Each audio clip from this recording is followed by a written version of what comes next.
Hello, my name is Rob Carlmark, and I'm a meteorologist here at ABC 10 based in Northern California. Now, you may have seen some of our videos that we've been putting out lately here on YouTube. We really love doing these, so thanks for your feedback, your comments, your criticisms, which are always welcome as well. And let me tell you something, folks. We are going with a broader perspective here because I think there's so many things that link up that when you start talking about weather, then you realize, well, this is related to that and that's related to that. So it all sort of ties together. And one of the things I started off with the last video was talking about El Nino. This is something you're going to be hearing about a lot in the near future because there's so many connections worldwide. And while we tend to focus on rain in California, if we're going to get more or less, or if it's going to be warmer or cooler, there's a big global phenomenon, and many things are starting to happen already. So first of all, what we're looking at are the early signs.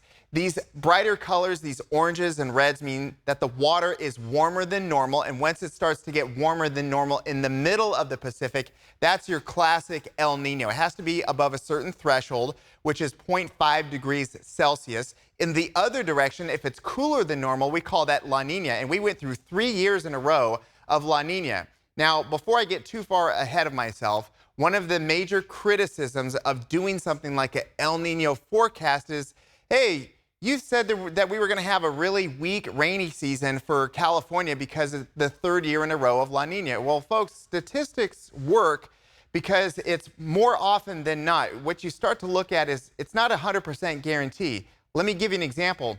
Of the 3 years of La Nina that we had, 2 of them we were expecting, actually all 3 of them we were expecting them to be dry, and 2 of them certainly were. Last year, no way. We got way more rain and snow than we expected. So it didn't work out for the 3rd year, but it did for the other 2. Statistically, that is actually pretty significant. So as we're going forward here, all we're trying to do is give you some kind of idea of which way we're leaning, wet or dry, warm or cool, and by not telling you by what degree as well. So again, with that said, we are likely looking at some version of an El Nino, moderate or it could be strong, and more often than not, statistically, this is what tends to happen.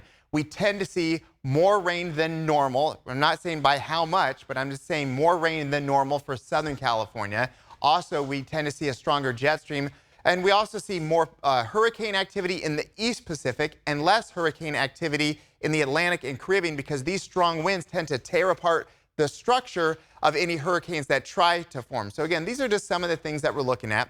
The other thing that we're looking at here locally is a lot of snowmelt and also some very high water in some locations. So for this area in particular, where the Merced River and the San Joaquin and some other ones start to converge, we're looking at some flooding potential, low-level flooding potential. But probably the bigger story that really is getting a lot of attention online, as it should, is the ongoing flooding concerns for this old Tulare Lake. Now, this used to be the largest freshwater lake west of the Mississippi. Now, before I get too far ahead of myself, and I already know one of the comments you're about to type is this, hey, Lake Tahoe's got way more water than this lake ever had. You're right. I'm just talking about surface area. The size of this lake was very large. You can see the rough outline of it here, but it wasn't a very deep lake. So it was marshy, it was swampy, it was well known for fish and birds and turtles and things like that. But when it was running really high, they used to run steamships from the Bay Area all the way down the San Joaquin roughly to this lake, and you could turn around and go back only during the high water season. What we've seen since that lake was long extinct is that every once in a while, if there's a lot of rain and snow, definitely snow, there's nowhere for this water once the snow melts to go. It basically terminates in this low-lying spot. So that's where we're starting to see some of the water come in, and there's many more months of snow melt ahead, by the way. This satellite image was taken just a few days ago, and it's tweaked in a way so you could really see where the water is flooding in. Now, again, it's not very deep, but any amount of flood water will basically eliminate the possibility of a crop this year because it's flooded out. So we're seeing that, again, in the old Tulare Lake Basin. And just so we're clear on this, not many people have ever been to this part of California. You know, a lot of people make the drive either on 5 or 99, Southern California and Northern California, and the other way around. And this whole area is in between, so you don't even really see it, but it's going to get a lot more attention because the water is still coming in and it's flooding out very profitable but very difficult things to move. For example, dairies. You got to move all the livestock out of there, so I think we're going to see some disruptions with at least some localized crops and ag products in the coming days and months ahead, because this is going to be ongoing. Getting back to the local forecast, because we are again based in Northern California, this is what we're looking at. Wind is coming back. And anytime you get wind during prime allergy season in April, May, and sometimes early June, you're going to get some allergy issues, just because the good thing about Northern California, everything grows here. The bad thing, everything grows here. So you get lots of pollen and lots more opportunities to have something swirling around that you may be allergic to.